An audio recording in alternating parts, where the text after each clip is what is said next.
bismillah anu waxaan ka imid magacayga xirsi imaan weeye waxaan ka imid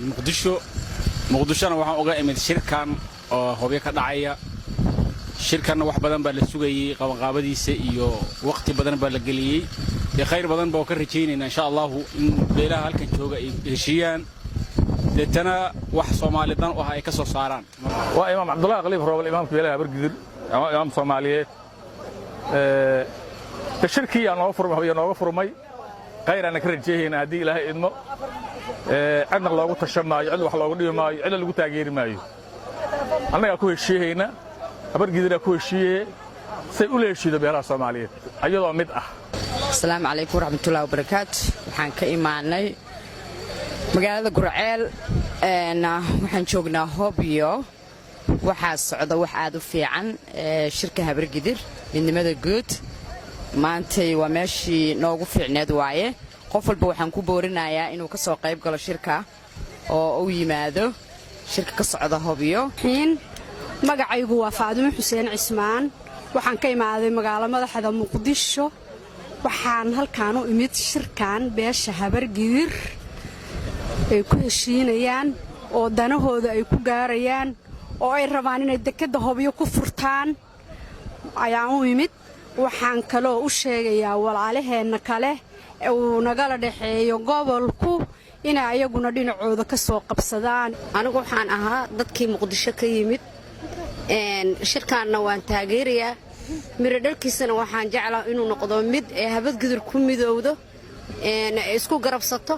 waxaan rajaynayaa mid masaaka Bargidir ku midowdo inay noqoto mid Soomaaliya oo dhan ay u noqoto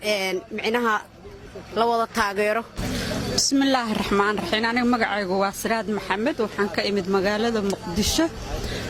waxaan u imid shirkan aad iyo qalbi qaaday aniga aad baan u hamigaygu u jecel yahay wax khayr qaba inay ka soo baxaan Bargidir meesha iskugu timid waa soo dhaweynaya waana taageersanahay ilaahay waxaan ka baryaynaa midkii miro noo dhalo oon u aayno inuu ilaahay ka dhigo bismillaahir rahmaanir rahiim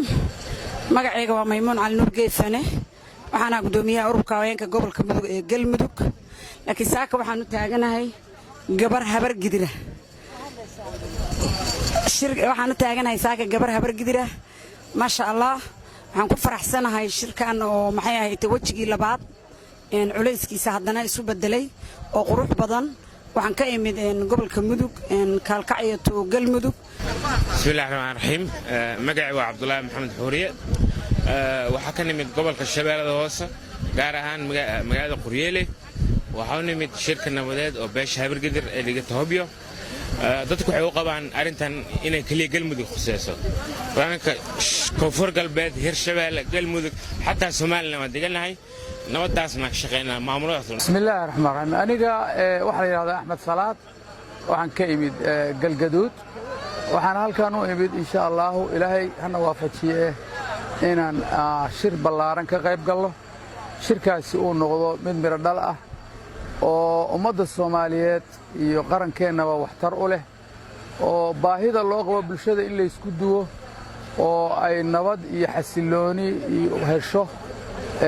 oo jaangooyooyin wax ku oolaho nabadda lagu soo dabaalaya